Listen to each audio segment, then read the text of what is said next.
नमस्कार मित्रों, आचार्य Rajesh YouTube channel में आप सभी का स्वागत है।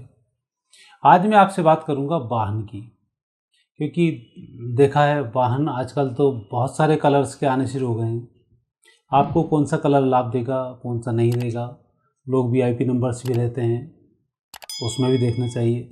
वाहन का सुख कैसे प्राप्त होता है, वाहन प्राप्ति के लिए हमें क्या सावधानी रखनी चाहिए और क्या उपाय करना चाहिए जिससे हमें वाहन की प्राप्ति हो, वो वाहन प्राप्त हो जाए उसके बाद हमें क्या क्या सावधानी रखनी चाहिए, इन सब की मैं आपसे इस वीडियो में चर्चा करूँगा।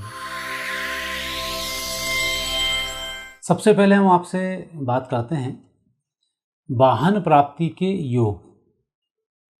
वाहन प्राप्ति के सामान्यतः हम देखते हैं कि हर व्यक्ति जनकुंडली नहीं देख पाता, इसलिए मैं आपको उस टर्मिनोलॉजी में लेकर नहीं आऊँगा। मैं तो आपसे एक सिंपल सी बात करता हूँ। एक तो व्यक्ति के पास बहुत पैसा होता है, उनकी आदत होती है हर साल में, हर 2 साल में वाहन बदलने की। तो ऐसे समय में जिसके पास ज़्यादा पैसा है तो वो अपने सुख के हिसाब से भले ही आप वाहन बदल रहे हों, लेकिन आपको ऐसा नहीं करना चाहिए, क्योंकि वाहन जितना पुराना होता है उतना ही आपको फलित भी होता है।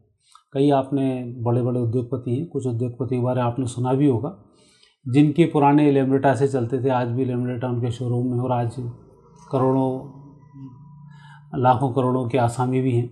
तो वो स्थिति उसमें बनती है। दूसरी स्थिति बनती है कि हम वाहनों को लगातार बदलें। लगातार वाहन बदलने से ये आपकी मानसिकता को दर्शाता है कि आपको भागना पड़ेगा। जैसे एक उद्योगपति जो लगातार, उनके बाद में आपको मालूम भी पड़ा होगा कितनी सारी गाड़ियाँ उनके यहाँ जब्त हुई, कितने सारे उन्होंने अपने फ़्लाइट तक खुदने शुरू किए कर दिए थे। एक उनकी अपनी खुद की एक फ़्लाइट ही बन गई थी, कंपनी उनकी एक थी। आज भारत में नहीं है, विदेश में भागते फिर रहे हैं। तो वाहन ज़्यादा जब कोई व्यक्ति बदलता है तब वह एक स्थान पर टिक नहीं पाता है। ये इस बात का संकेत है कि आपका मंगल बिगड़ा हुआ है और शुक्र आपका बड़ा हुआ है। तो शुक्र से वाहन की प्राप्ति आपको बहुत होती है, लेकिन मंगल से वाहन का सुख नहीं मिलता है। आप नई नई चीज़ों में सुख ढूंढने की कोशिश करते हैं, तो फिर अल्टीमेट ये होता है कि वाहन का जो दोष होता है आपको अपने क्षेत्र से बदलकर बाहर कर देता है और आपको उत्तम सुखों की प्राप्ति नहीं हो पाती है। और यही जो वैभव होता है, यही आपको अंत में ले डूबता है। तो मैंने जितने योग देखे, जितने लोगों को देखा कि जो वाहन बदलने के ज़्यादा शौकीन हैं, बहुत जल्दी जल्दी वाहन बदलते हैं, 2-2, ढाई-ढाई, 3-3 साल में, आखिर में उनकी स्थिति बहुत अच्छी नहीं होती है। देश छोड़ के भागना पड़ता है, शहर छोड़ के भागना पड़ता है, या कोई नेगेटिव स्थिति इसमें बन जाती है। तो वाहन का सही तरह से उपयोग करें, क्योंकि आज हम वाहन कहते हैं, लेकिन यह पहले के समय का घोड़ा है, और घोड़ा जितना बुजुर्ग बड़ा होगा उतना ही वफादार होता चला जाता है। तो वाहन की भी स्थिति है, आपको वाहन पहले दिन से फलित होना शुरू होता है, लेकिन मजबूती के साथ ये 2 या 3 साल के बाद आता है। जब वाहन फल देना शुरू करता है तब आप उसको बदल देते हैं। तो वाहन को थोड़ा सा लंबे समय तक आप रखें तो ठीक होगा। नया वाहन खरीद रहे हैं ठीक है, लेकिन पुराने वाहन को 6-7 साल तक आप ना बेचें, उसका आप थोड़ा सा ध्यान रखें। कुछ आप अध्ययन भी करेंगे, आपको इस चीज़ का मालूम होगा। दूसरी बात आती है वाहन के कलर की, क्योंकि आज तो मल्टी कलर्स का ज़माना है, जैसे चाहें जैसा सोचें वैसे कलर का वाहन आपके पास उपलब्ध है। लेकिन हम 4 बेसिक कलर की बात करेंगे। जैसा यदि सफ़ेद रंग का वाहन आप लेते हैं, आपका स्वभाव उग्र है, आप गुस्सैल हैं, लंबी यात्राओं के आप शौकीन हैं, या आपको ऐसा लगता है गाड़ी तेज़ चलाते हैं, या कोई भी नेगेटिव आपका प्रभाव है, ऐसे समय में आपको सफ़ेद रंग का वाहन लेना चाहिए। यह सफ़ेद वाहन आपको कभी भी नुकसान नहीं करेगा। और लाल रंग के वाहन को लेने से आपको बचना चाहिए। ये एक्सीडेंट कर सकता है, आपको नुकसान पहुंचा सकता है, गंभीर चोट आपको लग सकती है। ब्लैक कलर का यदि वाहन लेते हैं तो आपको कोर्ट कचहरी के चक्कर लगाने पड़ेंगे। तो ऐसे स्वभाव वाले व्यक्तियों को, जिनका स्वभाव उग्र है, उन्हें काले और लाल वाहन से बचना चाहिए। सफ़ेद वाहन आपके लिए अच्छा होता है, ग्रे वाहन आपके लिए अच्छा होता है, बाकी जो दूसरे कलर से वो और आपके लिए ठीक होते हैं। दूसरे कलर की बात करेंगे। दूसरा जो मुख्य कलर है वह कलर आता है ब्लू कलर। यह कलर सामान्यतः अच्छा, और अभी कलर ये अच्छा भी चल रहा है। जब आप किसी स्थिति में फंसे हों, ज़्यादा आप चिंतन करने की आदत आपकी हो, लंबी यात्राओं को करने की आदत हो, ब्लू कलर का वाहन इसमें अच्छा फल प्रदान करता है, वह आपके लिए फलित भी होता है। लेकिन आप स्लो स्वभाव के व्यक्ति हैं और कहीं आपको वाहन चलाने में नींद आ जाती है, परेशानी आती है, तो ऐसे समय में आपको लाल रंग के वाहनों का इस्तेमाल करना चाहिए। और ब्लू रंग के जो वाहन होते हैं उन वाहनों को लेने में उसमें एक तो खर्च कम रहता है। खर्च कम मीन्स ऐसा नहीं कि हर वाहन खर्च कराता है, कुछ कुछ होता है, पर उन लोगों के लिए जिनका स्वभाव थोड़ा सा उग्र है या जो अधिक यात्राओं के शौकीन है, ऐसे लोगों को ब्लू कलर का जो वाहन होता है ये अच्छा फलित होता है और उनको लाभ मिलता है। लाल कलर का जो वाहन है ये शांत स्वभाव के व्यक्तियों के लिए बहुत अच्छा होता है। ये लाल कलर की जो भी सीरीज है वो शांत स्वभाव के व्यक्तियों के लिए अच्छी होती है। आपकी यात्राएं अच्छी होती हैं, आप चैतन्य बने रहते हैं और ये वाहन आपके लिए उत्तम फल को देने वाला होता है।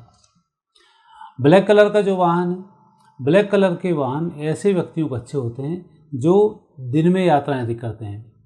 हनुमान जी के जनरली जो भक्त होते हैं या जिनका परिवार के साथ लेना आना जाना अधिक होता है, तो ऐसे व्यक्तियों को ब्लैक कलर का वाहन अधिक फलता है। ब्लैक कलर का वाहन जनरली आपने देखा हो कुछ अपराधी तत्व के लोगों के पास ज़्यादा मिलेंगे, क्योंकि उनकी मानसिकता उस तरीके की होती है। रात्रि काम करने वाले पे ज़्यादा मिलेंगे, लेकिन इनके लिए फलित नहीं होते हैं। उसमें आपको ब्लैक कलर के वाहन के लिए व्यक्ति को थोड़ा साफ सुथरा होना चाहिए, तब ये और पारिवारिक रूप से जीवन जिसका सही चलता हो, परिवार के साथ जो यात्राएं करते हों, ऐसे व्यक्तियों को ब्लैक कलर के वाहन फलित होते हैं। तो मुख्य रूप से जो 4 कलर हैं और इनसे बाकी सारे कलर्स बनते हैं, तो ये कलर विशेष रूप से उनके लिए फलित होते हैं जो अपने स्वभाव के अनुकूल इन कलरों को पसंद करते हैं। और स्वभाव के विपरीत यदि आप वाहन लेते हैं तो ये आपके लिए अधिक नुकसानदायक होते हैं। ये आप अपने लाइफ में देखेंगे। नंबर लोग अपने अपने हिसाब से जो उनको कई बार अंक फलित होते हैं उसके अनुसार ये नंबर ले लेते हैं, VIP नंबर ले लेते हैं। लेकिन नंबरों में इस बात का विशेष ध्यान रखना चाहिए कि जब आप किसी कंपनी के लिए कोई नंबर्स ले रहे हैं, जैसे कोई 1 1 1 1 पसंद कर लिए, 4 बार 1 ले लिए, 4 5 ले लिए, 8 ले लिए, 6 ले लिए, जो 1 1 अंक है ये कंपनियों के लिए तो ठीक होते हैं, लेकिन व्यक्तिगत काम के लिए एक सीरीज का अंक बहुत अच्छा नहीं होता है। तो व्यक्तिगत कामों को यदि आपको लेना है तो नंबर डिफरेंस हो उसमें ज़्यादा अच्छा होता है। 1 अंक 2 बार आ सकता है, पर 3 बार 1 अंक नहीं आना चाहिए। और आपको अपने अनुकूल अंक लेना है, जो आपके अनुकूल रहे, उसमें लास्ट का अंक आप मिला सकते हैं, आप उसमें ले सकते हैं, बाकी के आपको नहीं लेना चाहिए। और वैसे तो आम व्यक्तियों को चूँकि वाहन भाग्य से आता है, तो भाग्य से ही आपको नंबर मिलता है, तो आपको निश्चित रूप से सही नंबर की प्राप्ति होगी। इसलिए आप नंबर का चयन अधिक ना करें। कंपनी के ले रहे हैं तो आप नंबर का विशेष ध्यान रखें। अब अगला आता है कुछ सावधानी रखनी चाहिए जिनके कारण एक्सीडेंट होते हैं। क्योंकि आप ये देखेंगे कि लाल रंग का भी एक्सीडेंट होता है, काले का भी होता है, सफ़ेद का भी होता है, जो भी रंग है सब के एक्सीडेंट होते हैं, सब नंबरों वाले के एक्सीडेंट होते हैं। नहीं भी होते तो गाड़ियाँ ख़राब होती हैं। तो कुछ ना कुछ हर अंक में एक नेगेटिव होता है जिसके कारण की परेशानी आती है। लेकिन कुछ सावधानी ऐसी है जिनको आप रखेंगे तो आपको परेशानी कभी नहीं आएगी। जैसा एक तो सरकार भी बोलती है, पुलिस भी बोलती है कि आपको वाहन चलाना है तो शराब पीकर आप वाहन ना चलाएं। उसके पीछे एक कारण ये है कि जब आप मानसिक रूप से नियंत्रित नहीं होते हैं तो वाहनों के एक्सीडेंट होने का खतरा इसमें अधिक बनता है। तो पहला तो वाहन वाली जो सीट होती है, इस सीट पर हनुमान जी विराजमान होते हैं, उन्हीं की कृपा से सारे वाहनों का सुख प्राप्त होता है। तो जब हनुमान जी वहाँ बैठे हुए हैं तो आपको मांस मदिरा का परहेज रखना चाहिए जब तक आप वाहन चला रहे हैं। आपको शराब पीनी है, कोई दिक्कत नहीं, शाम को उतरें आप पी सकते हैं, मांस खाना है गाड़ी में जाएं, रात को बैठें खा सकते हैं, पर सुबह जब चलाएंगे तब आपको शुद्ध शाकाहार जीवन अपनाना चाहिए और थोड़ा सा नित्य नियम से रहना चाहिए। तो एक्सीडेंट प्रथम चीज़ रुकती है। कई बार लोग बोलते हैं बहुत धार्मिक है, सब कुछ है, इसके बाद ही हमारा एक्सीडेंट हो जाता है। इसका मतलब कहीं ना कहीं आपके शरीर के अंदर लापरवाही कि आप लेज़ी हैं। चैतन्य जब आप रहें तभी वाहन चलाएं। आप चुस्त फुर्तीले दिखते हैं तभी आप वाहन चलाएं। कई आलस में दिखते हैं, धीमे धीमे गाड़ी चलाते हैं और उनको लगता है मैं तो बहुत स्लो था, दूसरा गाड़ी आके ठोक गया। ऐसा नहीं है। आपका जो स्लोपन है ये संकेत देता है कि आपको गाड़ी चलाना नहीं आता है। अधिक तेज़ गाड़ी चलाने वालों के एक्सीडेंट आपने कम देखे होंगे। ये बात अलग है कि जब एक्सीडेंट होता है तो खतरनाक होता है, पर वो चैतन्य बने रहते हैं। जहाँ पर गड्ढे अधिक हैं वहाँ पर एक्सीडेंट नहीं होते हैं, क्योंकि आपका ध्यान गड्ढे पर है। जहाँ चिकने साफ सुथरे रोड होते हैं वहाँ पर एक्सीडेंट अधिक होते हैं। आप स्लो गाड़ी चला रहे हैं, आपके एक्सीडेंट अधिक होते हैं। तो वो आपकी सजगता की निशानी नहीं है। साइकोलॉजी में तो जो व्यक्ति गाड़ी स्लो चला रहा है वो भी साइकोलॉजिकल पेशेंट होता है, और जो गाड़ी में बहुत अधिक हॉर्न बजा रहा है, टेटे टेटे करके चलाता है, या गाड़ी में जो शोरगुल वाले हैं वो भी साइकोलॉजिकल पेशेंट होता है। तो दोनों को बचना चाहिए। वाहन में आपने देखा होगा आजकल नए नए साइलेंसर लगाने का ज़माना है। जितनी तेज़ आवाज़ करेंगे, हमारी गाड़ी अलग है, डिफरेंट दिखना चाहिए, लोग ऐसा करते हैं। ये सब गलत है। आपकी गाड़ी से यदि कोई व्यक्ति बिचकता है, अर्थात चेतना उसकी भंग होती है, तो आपकी गाड़ी उसके लिए ठीक नहीं होती है। तो आपको साइलेंसरों का सही इस्तेमाल करना चाहिए। हॉर्न का सही समय पर इस्तेमाल करना चाहिए।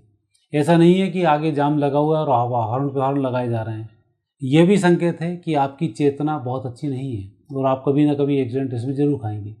जल्दबाज व्यक्तियों का यह लक्षण है कि बार बार हॉर्न बजाता है, दूसरों को डिस्टर्ब करने की कोशिश करता है, और यही कारण है कि आपकी गाड़ी एक्सीडेंट कर जाती है या आपको वाहन का उत्तम सुख नहीं मिलता है। तो इस बात का विशेष ध्यान रखना चाहिए कि हॉर्न आप तभी बजाएं जब उसकी आवश्यकता हो। साइलेंसर आपके बिल्कुल सही हों ताकि आपकी गाड़ी से कोई व्यक्ति ना बिचके। दूसरा, जब भी आप गाड़ी चलाने जाएं तब अपने भगवान को प्रणाम करके गाड़ी अवश्य चलाएं, क्योंकि गाड़ी चलाने का और घोड़े चलाने का एक ही नियम है। जब घुड़सवार घोड़े चलाता है पहले भगवान को प्रणाम करके उसके ऊपर बैठता है, क्योंकि घोड़ा जो होता है ये आपके लिए एक चैतन्य प्राणी है जो आपकी हमेशा मदद करता है। जूते, गाड़ी, ये आपके लिए बहुत अच्छे होना चाहिए। शूज़ भी आपके हमेशा अच्छे होना चाहिए। हालांकि एक वीडियो में शूज़ पर अलग बनाऊंगा जिससे आपको मालूम पड़ेगा कैसे जूते हों, क्या पहने, कब क्या करें, उससे आपका भाग्य जागृत होता है। अभी हम बात कर रहे हैं वाहन की। तो वाहन हमेशा टिपटाप होना चाहिए, साफ़ सुथरा होना चाहिए। गंदे वाहन नहीं चलाना चाहिए। लोग धूल लगी होती है, लोग चला ले जाते हैं। एक आध बार कभी कभार आप गए जल्दबाजी में तो चल जाएगा, पर वाहन टिपटाप होना चाहिए।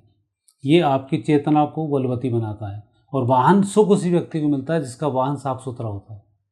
आपका गंदा वाहन होगा, आपको ज़्यादा सुख नहीं मिलेगा, लेकिन साफ़ सुथरे वाहन वाले व्यक्तियों को वाहनों की अच्छी प्राप्ति होती है और वह सुखी भी बनाता है। तो ये आपको इसमें सावधानी रखनी चाहिए जिससे कि वाहन सुख आपको उत्तम प्राप्त हो। और तीसरा, क्या उपाय करें कि आपके पास वाहन नहीं है तो वाहन आ जाए। उसके लिए आपको हनुमान जी की आराधना करनी चाहिए। शुक्र, शनि और मंगल 3 हैं ग्रह जो आपके वाहन को देते हैं। शुक्र से भोग विलास की प्राप्ति होती है, धन की प्राप्ति होती है, तो वाहन सुख इसमें प्राप्त हो जाता है। शनि की कृपा से वाहन का उत्तम सुख प्राप्त होता है और वाहन में कभी कोई कठिनाई नहीं आती। और मंगल की जो कृपा होती है वो वाहन को देने वाली होती है। तो जब आप हनुमान जी की आराधना करेंगे, अपने कुल देवी की आराधना करेंगे, दुर्गा माता की आप आराधना करेंगे, आपको वाहन सुख की प्राप्ति होगी। यदि आपको वाहन नहीं मिल रहा है, आप प्रयास करते हैं, आप खरीद नहीं पाते हैं, कोई भी गाड़ी नहीं खरीद पाते हैं, तो ऐसे समय में मंगलवार को हनुमान जी के मंदिर में जाएं, वहाँ पर एक श्रीफल भेंट करें और अपने हाथ में एक कलावा बांध के आ जाएं। यह कार्य आपको 10:40 से 12 बजे के अंदर करना है। ऐसा करने से भगवान के सामने आप वाहन की कामना करें, आपको बहुत जल्दी वाहन की प्राप्ति होगी। 6 महीने में लगभग वाहन आपको प्राप्त हो जाता है। तो ये कार्य आपको करना चाहिए। दूसरा, हनुमान जयंती के दिन तेल का दान करना चाहिए। जब भी कहीं भंडारे चल रहे हैं वहाँ आप तेल दान कर सकते हैं, उससे भी वाहन की प्राप्ति होती है। और तीसरा, वाहन की प्राप्ति के लिए घर की बहनों को, मौसियों को और माँ को खुश रखना चाहिए। उनकी कृपा से उत्तम वाहन की हमें प्राप्ति होती है। तो आप निश्चित रूप से ये छोटे छोटे उपाय करेंगे, आपको वाहन की भी प्राप्ति होगी, वाहन का सुख भी प्राप्त होगा। मित्रों, ये वीडियो आपको कैसा लगा आप मुझे कमेंट्स बॉक्स में अवश्य अपने कमेंट्स करें और आगे आप क्या जानना चाहते हैं इसकी भी जानकारी उपलब्ध कराएं। धन्यवाद।